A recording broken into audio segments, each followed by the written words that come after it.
Well guys, I've finally gone and done it. I've dropped the cake. Everybody's been obsessed with these drip cakes, and I've been seeing some cool Instagrammers creating amazing effects with the drips going the wrong way, and I thought, why not push it a little bit further and just drop that baby. This is so much fun to make, and I'm really excited to share this one with you. So let me show you exactly how it's made. So the very first thing that I went ahead and did is a couple of days ago, I made this cake board to make it look like a floor. We want it to look like this cake just toppled straight down, smash onto the floorboards. So I went ahead and did this in a really pale shade of brown, added some Tylose, and then gave it this groove effect.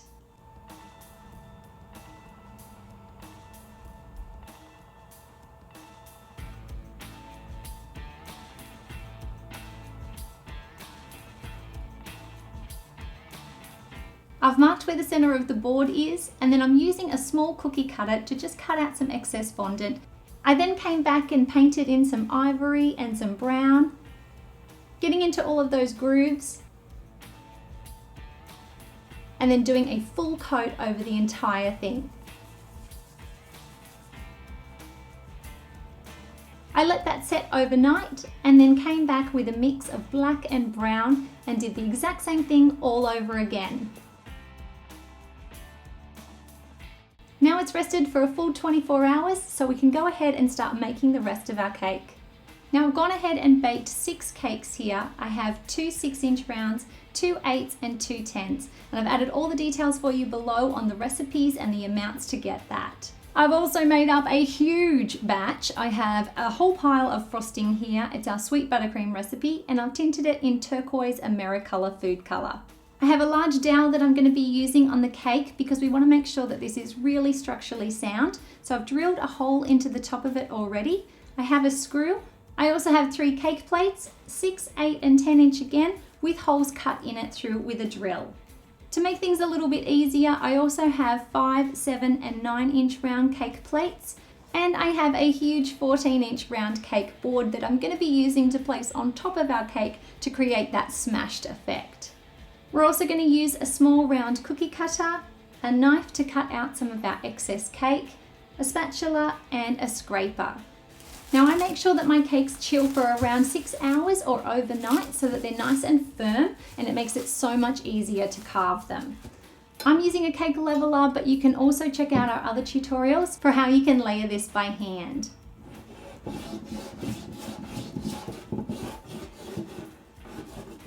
Okay, so now what I'm going to do is take each layer of my cake, place it underneath our plate, and then mark out a little X, remove that, and just push down with your cookie cutter. It is much easier to do it now than to try to carve it out later. So we're going to go ahead and do that to all of our layers. And that way when we thread the cakes through the dowel, we won't have a whole pile of cake fluffing out all over the place. Now we're going to take some of our buttercream and attach our cake to the board. Looks like little donuts or bagels. Kind of looks like bagels. And then add a beautiful filling layer to each and every cake. Scrape off the excess. And then we're going to pop this into the fridge for at least 10 to 15 minutes to set up. The next step I want to do is just shave down the sides of the cakes. I do this so that it stays within the framework of our cake board, and so that when you cut it, it's perfectly level, even slices. I work on the bottom half first, and then grab some parchment paper and flip it over. Now I come up underneath and just shave down that top layer.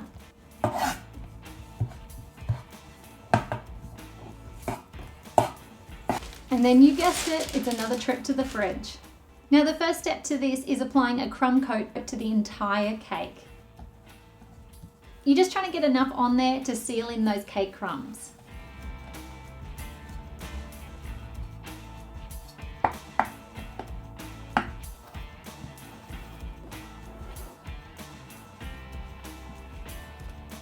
Once that's set up, it's time to take our smaller cake plates, place them upside down on top of the cake, and this is just going to be a way to hold onto the cake a little bit easier so that your hands don't get messy, and then it's going to be super helpful when it's time to start applying that drizzle.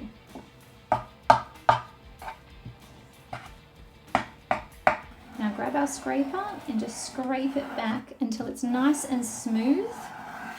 And you can see that cake board. Now take this board off and then just scrape the excess into the center.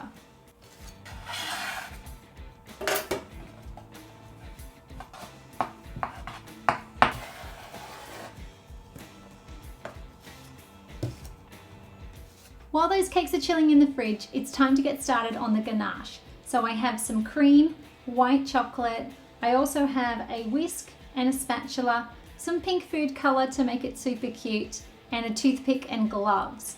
Now what you want to do for this is a 2-to-1 ratio. If you want to see me make this ganache, be sure to check out this card right up here and it will take you to the recipe. Now we can pour the cream over the chocolate and just give it about a minute before you start stirring it at all. Now I'm going to start to combine them. Just gentle movements. And then whisk it all together. Once you know that it's got no lumps in it, you can go ahead and add your colour. Get the glove on right. I'm using 2 shades of pink. And you'll find that you can add colour directly into ganache, whereas you normally can't do that with just chocolate because the cream has a high fat content. And then to help give it a more opaque look, I'm going to add some whitener. I know that sounds kind of crazy, but it has a shine to it and it just gets rid of that translucency. I've gone ahead and placed my ganache into a squeegee bottle, and I'm going to take the smaller cake plate again. So you can touch the cake a little bit because it is nice and firm. And you're going to use that to rest the cake onto. If you want to make one a bit longer, just add a bit more.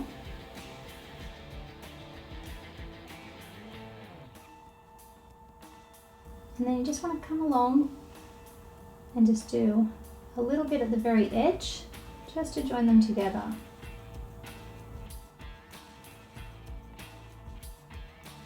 So now I'm just going to slide this off and then place this into the fridge.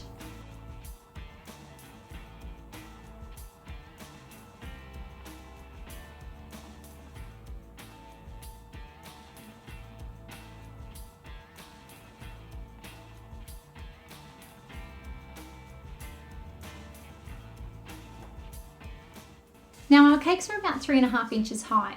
So what I want to do is take our dowel and go ahead and just mark up about 9.5 inches. So that gives us a spare inch, and that way the dowel doesn't go all the way through. Then I've got some conduit cutters and then cut on an angle. Now I'm going to take the board, just start to thread the screw through and then screw that in with a screwdriver. Now we can come along and thread our dowel through. Now I'm going to apply a little bit of buttercream to my board, or you can apply royal icing. Now I'm going to grab my cake, flip it over, not so scary, and take off that board. Now I find it's easier if you use 2 hands. Thread that through and then ready? Drop. Easiest way, I swear. We're going to apply some dowels into it.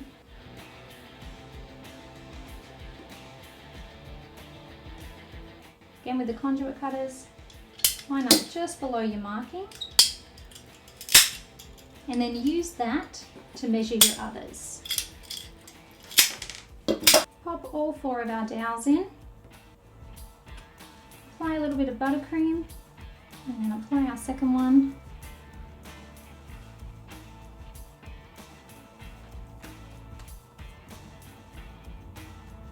Go ahead and seal up that hole. Apply a little bit more frosting and grab our board. And now it's time to create that full-on splattered effect. I have lots of things from macarons to chocolates, got marshmallows and popcorn. I love coloured popcorn. Sorry, don't really want to smash the mac, but has to be done.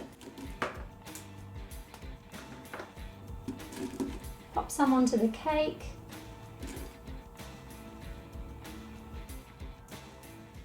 And And there you are, guys. We have our drop cake. No, it wasn't dropped on purpose, but it still looks pretty cool. Thanks for watching, guys. Remember to subscribe to our channel. We have new videos on Tuesdays. We have lots going on our website, so be sure to check that out. If you'd like to see more cool cakes, head on over and check out this playlist as well.